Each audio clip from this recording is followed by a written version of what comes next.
الحمد لله نحمده ونستعينه ونستغفره ونؤمن به ونتوكل عليه ونعوذ بالله من شرور أنفسنا ومن سيئات أعمالنا من يهده الله فلا مضل له ومن يضلل فلا هادي له ونشهد أن لا إله إلا الله وحده لا شريك له ونشهد أن سيدنا وسندنا وحبيبنا وحبيب ربنا ومولانا ونبينا محمدا عبده ورسوله صلى الله تعالى عليه وعلى آله وأصحابه وبارك وسلم تسليما كثيرا كثيرا أما بعد فأعوذ بالله من الشيطان الرجيم بسم الله الرحمن الرحيم يا أيها الذين آمنوا اجتنبوا كثيرا من الظن إن بعض الظن إثم ولا تجسسوا ولا يغتب بعضكم بعضا أيحب أحدكم أن يأكل لحم أخيه ميتا فكرهتموه واتقوا الله إن الله تواب رحيم. وعن أبي هريرة رضي الله عنه قال قال رسول الله صلى الله عليه وسلم إياكم والظن فإن الظن أكذب الحديث أو كما قال رسول الله صلى الله عليه وسلم صدق الله مولانا العظيم وصدق رسوله النبي الكريم ونحن على ذلك لمن الشاهدين والشاكرين والصلاة والسلام على سيد الأنبياء والمرسلين والحمد لله رب العالمين. برحمتہ سامعین، دین اسلام کے اندر جن معاشرتی باتوں پر زور دیا گیا ہے ان میں سے ایک ہے باہمی محبت اور اتفاق. اس باہمی محبت اور اتفاق کے لیے حضور اقدس صلی اللہ علیہ وسلم کا ارشاد فرمودہ نسخہ یہ ہے کہ افشوا السلام بینکم، کہ آپس میں سلام کو عام کیا ہے. اور اس باہمی محبت اور اتفاق کی جو ضد ہے آپس میں نفرت اور ایک دوسرے کی مخالفت کرنا، اس کے جو اسباب ہیں قرآن حدیث کے اندر ان اسباب سے بچنے کی بہت زیادہ تاکید فرمائی گئی ہے. کئی اعمال ہیں جن اعمال کی وجہ سے آپس میں نفرت پیدا ہوتی ہے اور وہ نفرت بڑھتی ہے اور آپس میں مخالفت پیدا ہوتی ہے اور وہ مخالفت بڑھتی ہے. ان اعمال میں سے چند اعمال اس آیت کریمہ کے اندر اللہ تعالیٰ نے بیان فرمائے ہیں، جو آیت کریمہ 26ویں پارے سے سورہ حجرات کی آپ کے سامنے تلاوت کی ہے. اس آیت کریمہ میں اللہ تعالیٰ نے بنیادی طور پر 3 کاموں کا ذکر فرمایا ہے اور ان سے بچنے کی ہدایت ارشاد فرمائی ہے. اور یہ 3 کام ایسے ہیں کہ یہ کام اگر کیے جائیں تو اس کی وجہ سے آپس میں مخالفت اور نفرت پیدا ہوتی ہے اور بڑھتی ہے. اور اگر ان کاموں سے بچا جائے تو ایک دوسرے کے بارے میں جو منفی سوچ ہوتی ہے، نفرت کی سوچ ہوتی ہے، اس کے اندر کمی آتی ہے، وہ درست ہو جاتی ہے. اللہ تعالیٰ نے ارشاد فرمایا کہ یا ایھا الذین آمنوا، ایمان والو، اجتنبوا کثیرا من الظن، بہت سے گمانوں سے بچو. ان بعض الظن اثم، بلا شبہ بعض گمان گناہ ہوتے ہیں. یہاں پر اللہ تعالیٰ نے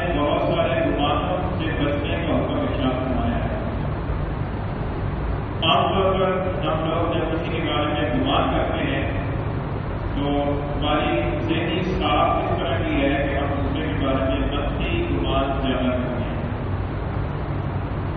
اللہ تعالیٰ نے اس لیے فرمایا کہ بہت سے گمان سے بچو۔ کم لوگ ہوتے ہیں یا کم گمان ہوتے ہیں کہ جب دوسرے کے بارے میں اچھا گمان کیا جاتا ہے، کیونکہ زیادہ تر برا گمان کیا جاتا ہے، اس لیے اللہ تعالیٰ نے زیادہ گمانوں سے بچنے کا حکم فرمایا۔ ورنہ بعض حکم کے اندر گمان کرنا یہ جائز بھی ہوتا ہے اور بعض حکم میں گمان کرنا واجب بھی ہوتا ہے۔ چنانچہ حدیث کے اندر آتا ہے، فرمایا اللہ کے رسول صلی اللہ علیہ وسلم نے کہ اللہ تعالیٰ کا اچھا گمان ہو، تو یہاں پر گمان ہے اور گمان کرنا واجب ہے۔ حدیث میں آتا ہے کہ تمہیں جب بھی موت آئے تو ایسی حالت میں موت آئے کہ تمہارا گمان اللہ کے بارے میں اچھا ہو، اللہ تعالیٰ میرے ساتھ اچھا فرمائے گا، اللہ میری کوشش فرمائے گا۔ یہ گمان کی حالت میں موت آئے، کیونکہ اللہ کے بارے میں بدگمانی کرنے سے آدمی مایوس ہو جاتا ہے اور مایوسی آدمی کو اوپر تک لے جاتا ہے۔ اس لیے اللہ تعالیٰ کی رحمت کا امیدوار رہنا چاہیے۔ اسی طریقے سے بعض موقع ایسے ہیں کہ جن پر خود شریعت کی طرف سے گمان کرنے اور اس گمان کے اوپر عمل کرنے کا حکم ہے۔ مثال کے طور پر ایک آدمی سفر کر رہا ہے، سفر کے دوران ایسی جگہ پہنچا ہے کہ جہاں پر اسے کوئی علامت نظر نہیں آ رہی کہ جس سے وہ قبلے کا تعین کر سکے کہ قبلہ کس طرف ہے، اور نماز کا وقت ہو گیا ہے اور کوئی بتانے والا نہیں ہے کہ سمت قبلہ کس طرف ہے۔ ایسی صورت کے اندر شریعت کا حکم یہ ہے کہ وہ آدمی اپنے طور پر غور و فکر سے کام لے اور سوچے کہ قبلہ کس طرف ہو سکتا ہے، اور جس طرح اس کا غالب گمان ہے کہ قبلہ اس طرف ہوگا، اپنے غالب گمان کی پر عمل کر کے اسی طرف کر کے نماز پڑھ لیں۔ اب دیکھیے ایک گمان ہے لیکن اس گمان کو واجب قرار دیا ہے، جس کے مطابق عمل کرنا ہے۔ ایک آدمی نماز پڑھ رہا ہے، نماز کے دوران اسے غلطی لگ گئی اور اس کی سمجھ میں نہیں آ رہا کہ اس نے 2 رکعتیں پڑھی ہیں یا 3 پڑھی ہیں۔ اب شریعت کی طرف سے حکم یہ ہے کہ وہ گمان کرے، غور و فکر کرے کہ 2 رکعتیں پڑھی ہیں 3 پڑھی ہیں، جس طرح اس کا غالب گمان جاتا ہے اس کی طرف کرے۔ گمان ہے لیکن گمان کرنا ضروری قرار دیا شریعت۔ اور بعض گمان ایسے ہوتے ہیں کہ جن گمان کے بارے میں فرمایا گیا ہے جن کو گمان کرنے مستحب ہے اور ان کی پر انسان کو ثواب ملتا ہے۔ جیسے کسی آدمی کے بارے میں یہ گمان کرنا کہ یہ آدمی نمازی ہوگا، مسلمان ہے، نمازی ہوگا، اور نماز پڑھتے ہوئے دیکھا نہیں ہے لیکن اس کے مسلمان ہونے کی وجہ سے اس کے بارے میں ایک گمان قائم کیا کہ یہ مسلمان ہے، نماز پڑھتا ہی ہوگا۔ یہ جو گمان ہے یہ گمان مستحب کہلاتا ہے، گمان کی پر آدمی کو ثواب ملتا ہے، یہ اس سے زیادہ ہے۔ البتہ بعض گمان ایسے ہوتے ہیں کہ جن کو ہماری اردو زبان میں بدگمانی کہا جاتا ہے۔ یہ بدگمانی حرام ہے، گناہ ہے۔ اللہ تعالیٰ نے فرمایا کہ اتنا بعض بعض گمان گناہ ہوتے ہیں، تو یہ بدگمانی جو ہے کسی کے بارے میں یہ گناہ کہلاتا ہے۔ بد کا معنی برا اور گمان کا معنی سوچ، تو کسی کے بارے میں بری سوچ رکھنا یہ گناہ ہے۔ اچھا، اس کے اندر بھی 2 درجے ہیں۔ ایک درجہ ایسا ہے کہ غیر اختیاری ہے اور اس کی پر انسان کی پکڑ نہیں ہے، اور وہ یہ ہے کہ انسان نے کسی آدمی کو کسی گناہ کا کام کرتے ہوئے دیکھا اور اس کے دل کے اندر ایک خیال آیا کہ یہ گناہ کر رہا ہے، اور وہ خیال آیا اور چلا گیا، تو غیر اختیاری طور پر خیال آیا، اس کی پر چونکہ اختیار نہیں تھا اور اس کے ذہن سے نکل گیا، اس نے اس کو اپنے ذہن میں باقی نہیں رکھا اپنے اختیار میں، اس کے پر کوئی گناہ نہیں ہے، کوئی پکڑ نہیں۔ لیکن اگر کسی آدمی نے کسی کو گناہ کے اندر یا کسی ایسے کام کے اندر مبتلا دیتا کہ جس کے دونوں پہلو ہیں، اچھا پہلو بھی ہے، برا پہلو بھی ہے، اور اس نے اپنے طور پر اس کے بارے میں برا پہلو بھی متعین کر لیا اور کوئی اپنے ذہن کے اندر جما لیا کہ نہیں یہ برا کام ہے، اسی وجہ سے کر رہا ہوگا، تو یہ جو برا پہلو اپنے ذہن کے اندر اپنے اختیار سے جما لینا ہے یہ بدگمانی ہے، یہ حرام ہے۔ اور اس برے گمان کی بنیاد پر کسی سے کسی کے سامنے اس کی برائی کا تذکرہ کرنا یہ بھی برا ہے، تو یہ اختیار کے اندر ہے۔ اب اس کو مثال سے سمجھا جا سکتا ہے۔ ایک آدمی ایسا کام کرتا ہے جس کام کے اندر اچھائی کا پہلو بھی ہے، برائی کا پہلو بھی ہے، لیکن وہ اچھائی کے پہلو کو لینے کی بجائے برائی کے پہلو کو لیتا ہے اور اپنے ذہن میں اسی کو متعلق کر دیتا ہے، تو یہ بدگمانی قائم کرنی اور بدگمانی اگر اپنے زبان میں ذکر نہ کیا ہو لیکن اپنے ذہن میں یقین بنا لینا، یہ گناہ کے درجے میں چلا جاتا ہے۔ مثال کے طور پر ایک آدمی کو آپ نے دیکھا کہ رمضان کے مہینے میں دن کے وقت میں کوئی کھانے کی چیز لے کر جا رہا ہے، مثال کے طور پر کوئی جوس لے کر جا رہا ہے، شربت لے کر جا رہا ہے، اب اس کے اندر احتمال ہے ممکن ہے کسی مریض کے لیے لے کے جا اور اس مریض کو شرح روزہ چھوڑنے کی گنجائش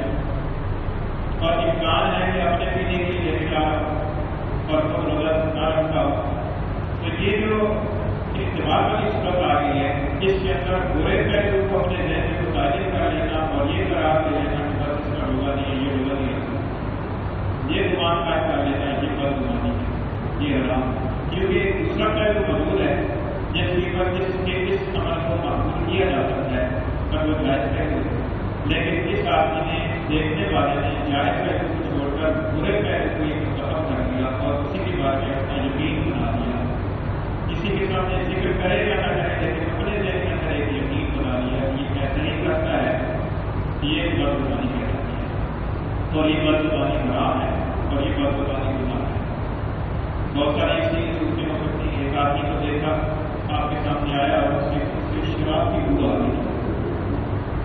اب ایک پہلو تو یہ ہے جس کے بارے میں یہ گمان قائم کر لیا جائے کہ وہ شرابی ہے،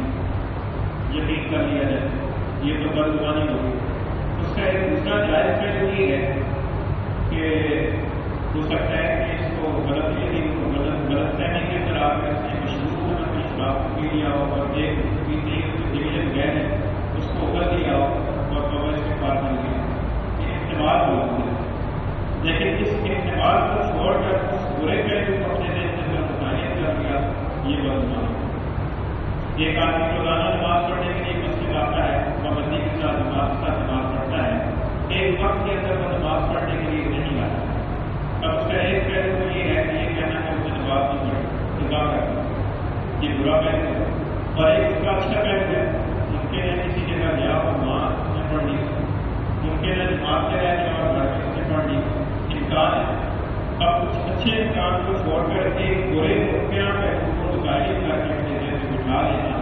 اور اس کے بعد میں کوئی سوچ قائم کر لینا، یہ بدگمانی کہلاتی ہے اور یہ بدگمانی خراب ہے۔ اس لیے پہلے مجاز نے لکھا ہے کہ جب آدمی کسی دوسرے کو کوئی کام کرتے ہوئے دیکھے تو وہ کام کا کتنا ہی بظاہر غلط نہ لگ رہا ہو، فوری طور پر اس کے بارے میں برا گمان قائم کر کے یقین کر کے نہیں بیٹھ جانا چاہیے، بلکہ اس کے ممکنہ اچھے پہلو کو تلاش کرنا چاہیے اور ممکنہ اچھے پہلو کی پر اس کو معقول کرنا چاہیے۔ لیکن ہمارے یہاں چونکہ ایک سوچ پہلے سے منفی سوچ پہلے سے چل رہی ہوتی ہے، خاص طور پر ان افراد کے بارے میں کہ جن افراد کے ساتھ ہماری گناہ کی مدافعت ہے یا مخالفت ہے، ان کے بارے میں پہلے سے ایک ان کا امیج ہمارے ذہن میں قائم ہوتا ہے، تو جب ان کی طرف سے کوئی پہلو کوئی عمل ایسا سامنے آتا ہے کہ جس کے اندر دوسرے پہلو کی نکلتی ہوتی ہے تو ہم دوسرے پہلو کو سوچتے ہی نہیں ہیں، فوری طور پر ایک جو منفی پہلو ہوتا ہے اس کو اپنے ذہن میں متعین کر کے بٹھا لیتے ہیں اور اس کے بارے میں بدگمان ہو جاتے ہیں، یہ بدگمانی کرنا گناہ ہے۔ بہت سارے احتمالات ہوتے ہیں، اس کے اندر ممکنہ پہلو کو سوچنا چاہیے اور اچھے پہلو کی پر اس کے بارے میں اس کو قبول کرنا چاہیے۔ اچھا یہ جو دونوں پہلو ہوتے ہیں ان دونوں پہلو میں سے بتاؤ گا کسی پہلو کی دلیل ہمارے پاس نہیں ہوتی، مثلاً ایک آدمی رمضان کے مہینے میں دن کے وقت کھانے کی پیچھی گھر لے کے جا رہا ہے، ہمارے پاس کوئی دلیل نہیں ہے کسی مریض کے لیے لے کے جا رہا ہے یا اپنے لیے لے کے جا رہا ہے تو اس کا روزہ ہے یا نہیں ہے کوئی دلیل نہیں، لیکن دلیل میں آپ نے لکھا ہے کہ کسی کے بارے میں بغیر کسی دلیل کے اچھا گمان کر لینا یہ ثواب کا باعث ہے، اور کسی کے بارے میں بغیر کسی دلیل کے برا گمان قائم کر لینا، بدگمانی قائم کر لینا یہ عذاب کا باعث ہے، اور قیامت کے دن اس کی پر دلیل کا معاملہ کہ دلیل قائم کرے، آپ کے پاس کیا دلیل کہ آپ نے گناہ کے بارے میں برا گمان قائم کیا، اس کی دلیل ہے، لیکن اچھے گمان کے بارے میں دلیل کا مقابلہ نہیں ہوتا کہ اچھے گمان کے بارے میں دلیل قائم کرے گی تو کیا اچھے قریب کی آپ کا کہ آپ نے اچھے پہلو پر معمول نہیں، اچھے پہلو پر معمول کرنا، اچھا گمان کرنا، یہ ہر حالت میں انسان کے لیے فائدے مند ہے، لیکن برا گمان قائم کرنا انسان کے لیے دنیا کے اندر بھی نقصان دہ ہے، اس کے بارے میں آدمی کی سوچ پوری ہو جاتی ہے، منفی سوچ ہو جاتی ہے، اور قیامت کے دن اللہ تعالیٰ کی طرف سے مطالبہ ہوگا کہ آپ اس کے برے پہلو کی وجہ آپ نے برا گمان قائم کیا تھا، کسی کے لیے دیش کے لیے آپ کے پاس آئے آپ وہاں پر پھنس جائے گا، غریب نہیں دے سکے گا۔ اس لیے حدیث شریف میں بتاتا ہے کہ ظلم بالمؤمنین خیر، کہ ایمان والوں کے بارے میں اچھا گمان بغیر کسی دلیل کے اچھا گمان۔ ایک تو یہ ہے کہ کھلا مطلب اس کو قبول کرنا وہ ہمارے سامنے کوئی ہے، وہ تو الگ بات ہے، لیکن ایک ایسا کام کر رہا ہے کہ اس کام کے دونوں پہلو گزرتے ہیں، اس میں بلا کسی دلیل کے اچھا گمان قائم کر لینا، یہ آپ کی دنیا اور آخرت میں فائدے اس بات ہے۔ ایک تو یہ ہے جب بدگمانی آدمی قائم کرتا ہے اس کی وجہ سے اس کے بارے میں آدمی کے دل میں نفرت پیدا ہو جاتی ہے، پھر وہ اس کی یوٹوں میں لگتا ہے، اس کی کمزوریوں کی تلاش میں لگتا ہے، اور جب آدمی کسی کی کمزوری کیٹوں میں لگتا ہے تو ظاہر کہ انسان ہے، کوئی رشتہ تو ہے، اس کے اندر بھی سو خامیاں ہوگی، تو دو چار خامیاں اس کے علم میں شروع لگانے کی وجہ سے آ ہی جاتی۔ یہ ایسی ہے کہ جیسے کسی آدمی کو باغ میں بھیجا جائے ٹوکری دے کر، اور اس سے کہا جائے کہ اس باغ کے اندر جو کچے اور گلے سڑے اور کیڑا لگے ہوئے پھل ہیں وہ آپ نے چننے ہیں، تو وہ ملا ہوا تھا اور پورے باغ میں سے ٹوکری بھر لے گئے تھے۔ اور اگر اس کے بعد کسی کو ٹوکری دے کر بھیجا جائے اس باغ میں سے آپ نے پکے ہوئے مستہ اور بہترین قسم کے پھل چننے ہیں، اس میں ٹوکری بھر جائے گا۔ یہ تو سوچ کی بات نہیں، یہ تو آدمی کی اپنی سوچ کی بات ہے کہ وہ کیا سوچتا ہے۔ اگر کسی دوسرے آدمی کے وجود کے بارے میں کوئی آدمی کیوں لگانا شروع کر دے گا، ماننا تو چاہ رہا ہے کہ پتہ چل جائے گا، کوئی مشکل بات نہیں ہے۔ اور اگر کوئی آدمی کسی دوسرے کی خوبیاں تلاش کرنا شروع کرے گا تو اسے خوبیاں بھی مل جائیں، لیکن وہ خوبی والی نگاہ لے کر، خوبی والی سوچ لے کر اس کو نہیں، لیکن ہماری سوچ چونکہ عام طور پر اکثر و بیشتر لوگوں کی اللہ ماشاء اللہ منفی ہوتی ہے، اس کا نتیجہ یہ نکلتا ہے کہ دوسرے آدمی کے بارے میں جو عیوب کی باتیں ہیں وہ ہمیں زیادہ سمجھ آتی ہیں۔ تو اس لیے ایسا نہیں کرنا چاہیے۔ اللہ تعالیٰ فرمایا کہ بلا تجسس، یہ ٹوپے نہ لگو، کسی کی مخفی باتوں کے، کسی کی عیوب کی ٹوپے نہ لگو کہ کون آدمی کیا کرتا ہے، چھوڑ دو اس کا معاملہ اللہ کی پر چھوڑ دو، وہ جانے اس کا اللہ نہیں۔ حساب اللہ تعالیٰ سے لیتا ہے، ہمیں تو اپنی عیوب کی فکر کرنی چاہیے۔ پہلے پندرہ میں لکھا ہے کہ دوسروں کی عیوب کی ٹوپے لگنا یہ ایسے ہی ہے کہ جیسے کوئی آدمی سخت قسم کی بیماری کے اندر مبتلا ہو اور وہ کسی دوسرے آدمی کی ٹوپے لگا ہوا ہو، اتنا آدمی چھینکے بہت پاتا تھا، تمام بھی لگا بھائی تم اپنی لگے، تم اپنی بیماری کے اندر مبتلا ہو، وہ ایک بیماری کے اندر مبتلا ہو، تمہیں کیا لگے اس سے، تمہیں پتہ چل بھی جائے کہ زکام لگا ہوا ہے، وہ ایک معمولی بیماری ہے، وہ جانے اس کا کام ہے، تمہیں اپنے علاج کی فکر کرنی چاہیے۔ تو اس لیے بزرگوں نے فرمایا ہے دوسرے کے وجود کے اندر ٹوپے رہنا، اس کا نتیجہ یہ ہوتا ہے کہ آدمی اپنے وجود سے غافل ہو، اپنے بڑے بڑے وجود سے غافل ہو۔ اور بعض علماء نے فرمایا کہ دوسرے کا عیب جو ہے نا وہ ہمیں کسی بھی طرح معلوم ہو جائے، اس کا معلوم ہونا ضروری ہے، یعنی کہ گمان سے بچنے، اور اپنے وجود کا ہمیں یقین کے ساتھ معلوم ہے، یقینی طور پر معلوم ہے کہ میرے اندر یہ ہے، تو یقینی عیب کو چھوڑ کر ذاتی عیب کے پیچھے پڑنا۔ اور ایک بات اور بھی ہے کہ اپنے وجود کی اصلاح کرنا ہمارے اختیار میں، دوسرے کے عیب کی اصلاح کرنا ہمارے اختیار میں نہیں، تو اختیاری کام کو چھوڑ کر غیر اختیاری کام کو پڑھنا یہ غلطی نہیں۔ یہ فرمایا کہ بلا تجسس، یہ دوسرے کی ٹوپے نہ کسی کی ٹوپے پر بنا کیا کام کر رہا ہے۔ اسی کے اندر ایک حدیث کے اندر تخصص کا لفظ ہے، بلا تخصص۔ تخصص کہتے ہیں کسی کی باتوں کو چوری چھپے سننا کہ کیا باتیں کر رہے ہیں، دو آدمی آپس میں باتیں کر رہے ہیں، چار آدمی آپس میں باتیں کر رہے ہیں، چھپ کر سننے کی کوشش کرنا چاہیے آپ نے کیا باتیں کر رہے ہیں۔ تو اس کو تخصص کہا ہے، بتایا کہ یہ بھی بنایا ایسا نہیں کرنا چاہیے، یہ دو کام ہو گئے۔ تیسرا کام اللہ نے فرمایا کہ بات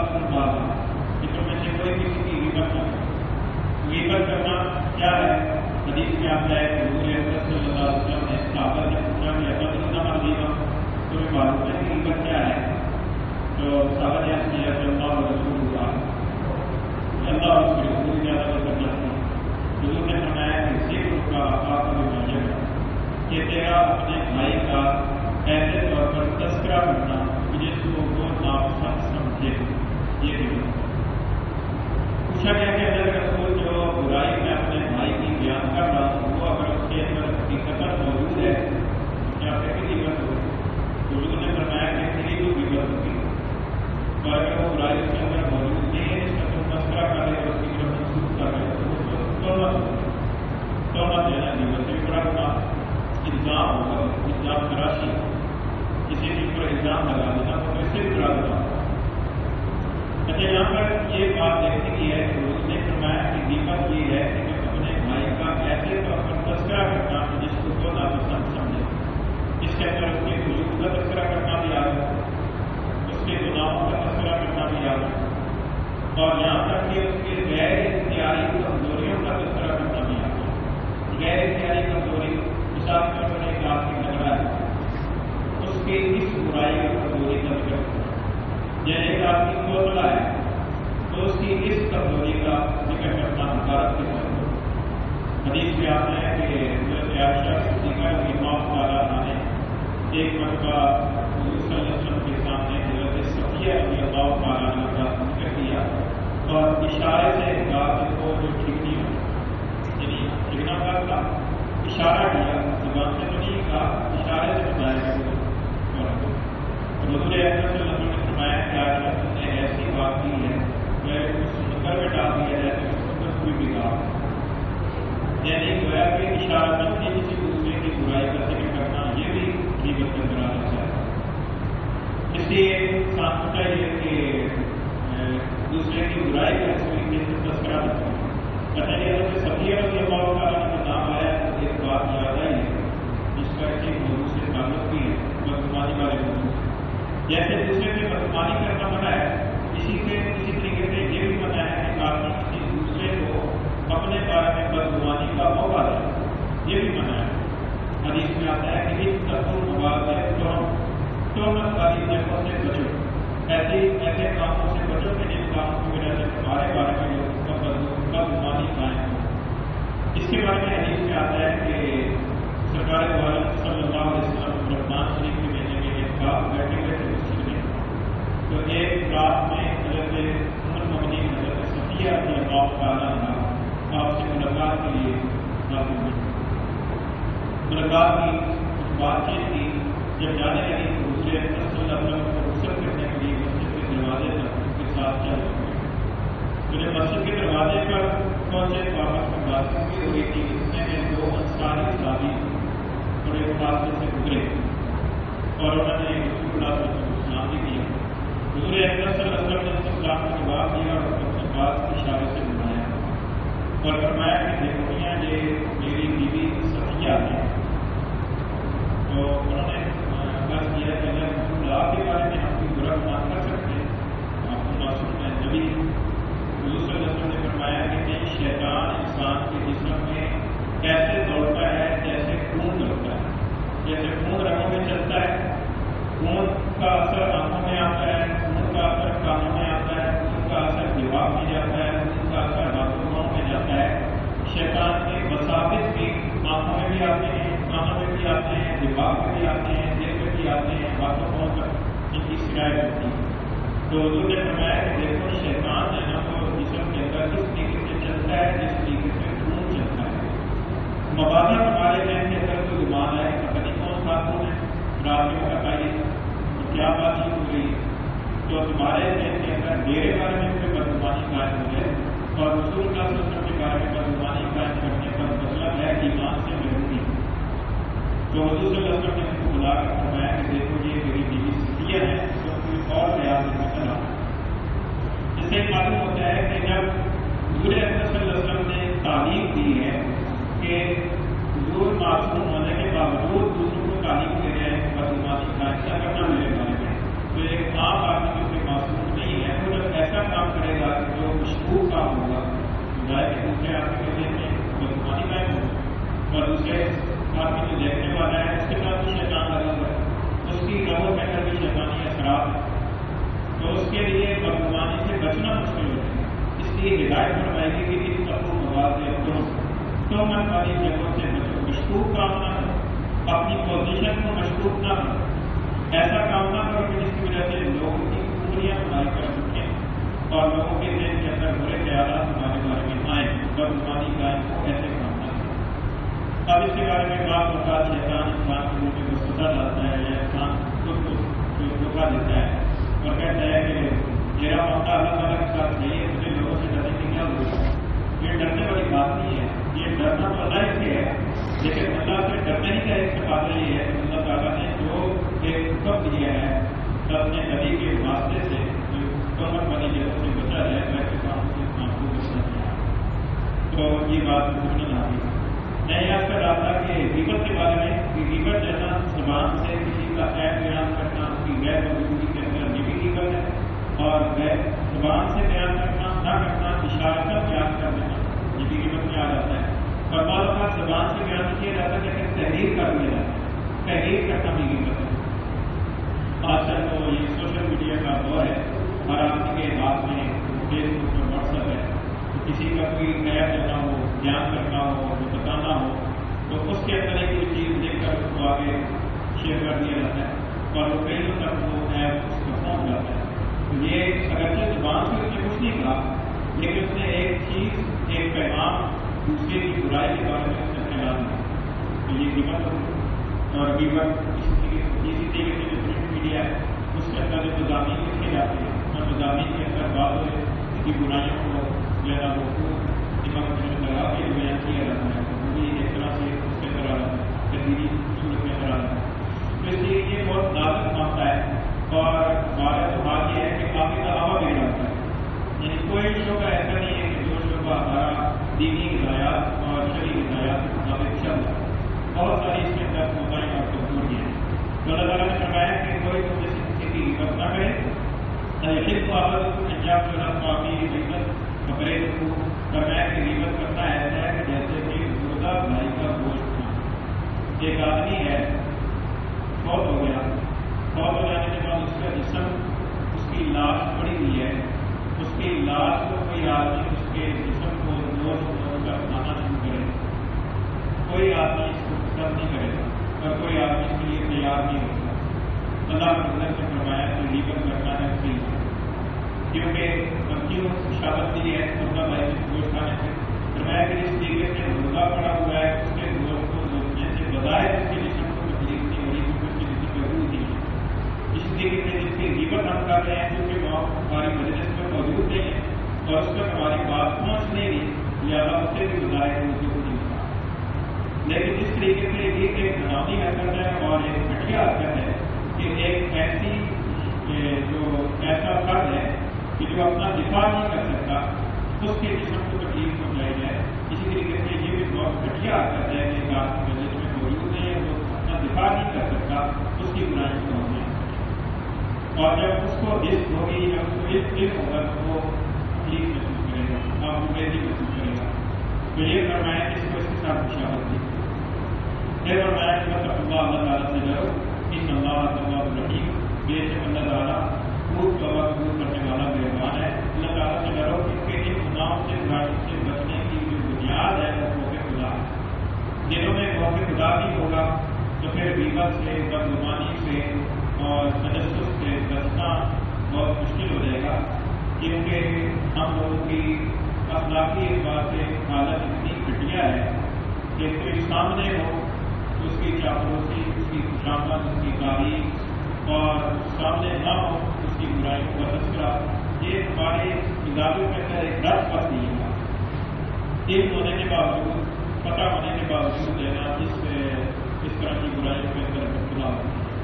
ہمیں پتہ ہوتا ہے کہ دو آدمی آپس میں بات چیت کر رہے ہیں اور انہیں نہیں پتہ چلے گا کہ میں سن رہا ہوں، ہماری کوشش ہوگی کہ ہم کان لگا کر کام کر کے سنیں،